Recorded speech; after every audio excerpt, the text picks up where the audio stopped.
Hi, college biology students. I wanted to make just a really short video to kind of finish up our discussion on cellular respiration and talk about some kind of weird organisms that have some interesting respiration and also do just a quick overview.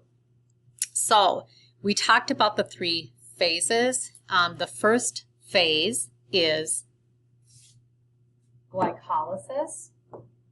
So we have this glucose molecule.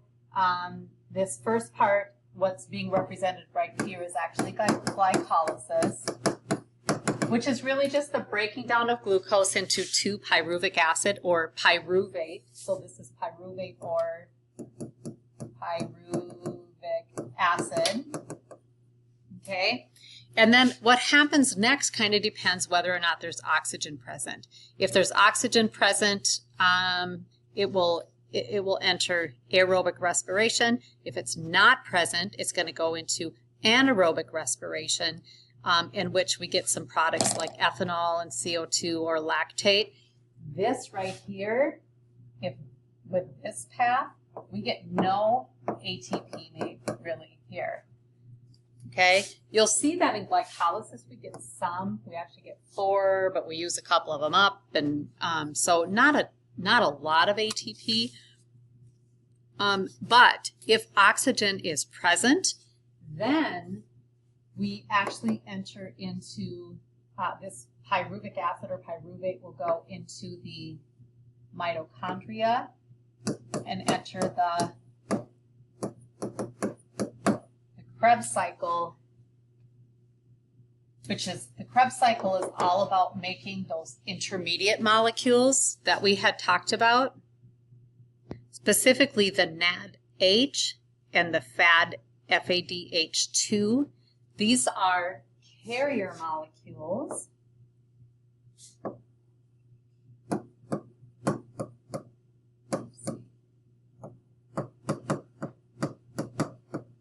These are carrier molecules that kind of store some energy that then is going to be kicked in. These are going to be moved into the electron transport chain.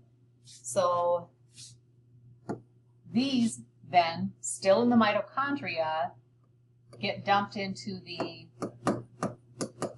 electron transport chain. And this is where most of that ATP is made. And the goal of this cellular respiration, of course, is, how much ATP can we make? So it's all about providing that energy for the cells in the form of ATP. And most of that, again, happens in that electron transport chain. So in plants, we do see, of course, photosynthesis is that process where energy is captured from sunlight, takes in some CO2 and water and sunlight, and it makes this glucose, which we see right here, which is going to be used up in that cellular respiration process. Of course, we are not plants, so we have to eat stuff. We have to eat food, and that's how we get our biological molecules that we're going to break down in cellular respiration, glucose and also other things. But so we see, if we look at, and I know I mentioned this in the last video too, but it's worth mentioning again. Let me get rid of that. When we look at the equations for cellular respiration and photosynthesis, we really do see, and if we compare and contrast a little bit, these products that are produced in photosynthesis, the oxygen and the glucose, this is our glucose, really are the reactants for cellular respiration. So plants, even though plants make their own food, make the glucose, they are going to use some of that up in photosynthesis, which we'll talk about in a little bit. So we see in plants what is produced in photosynthesis, some of that's going to be used up in their own cellular respiration. And when we look at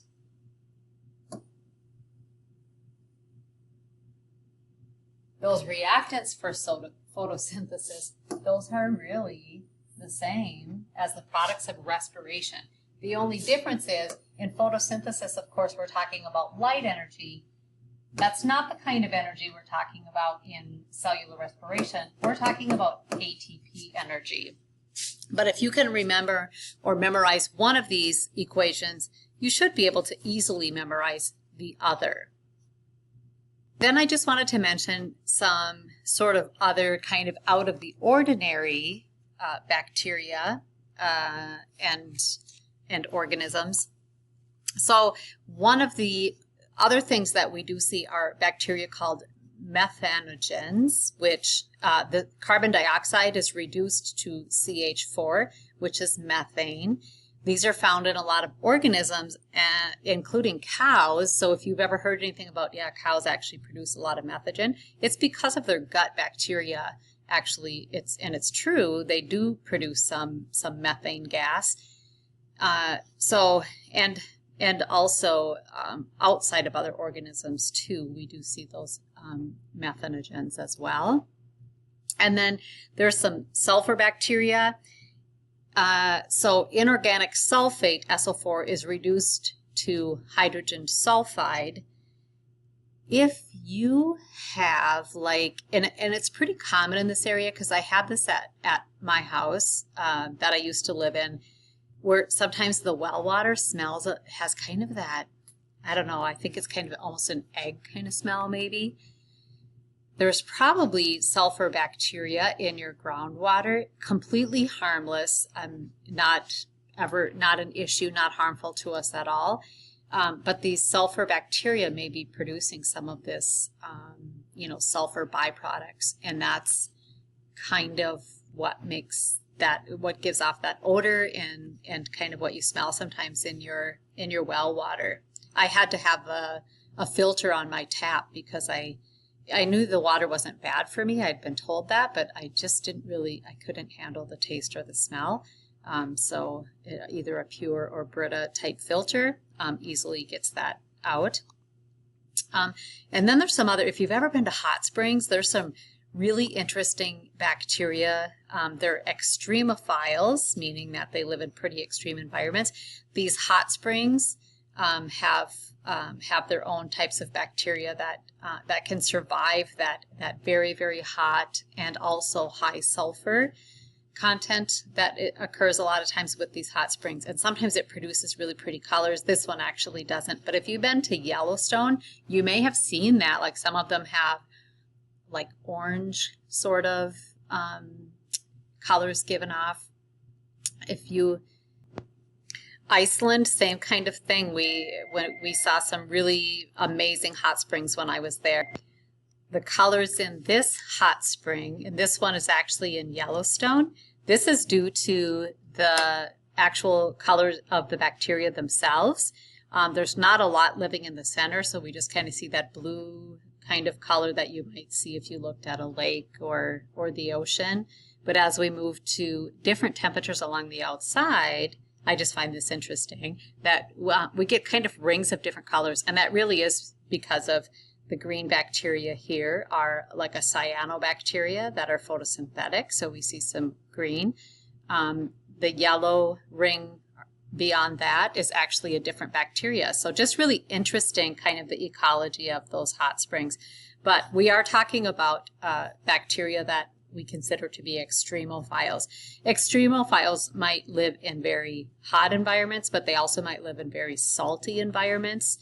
Salt tends to kind of keep things pretty sterile, but there are some extremophiles that can live in that environment. So just kind of interesting, I think, to think about those different, the different ways that cellular respiration must occur in some of these organisms.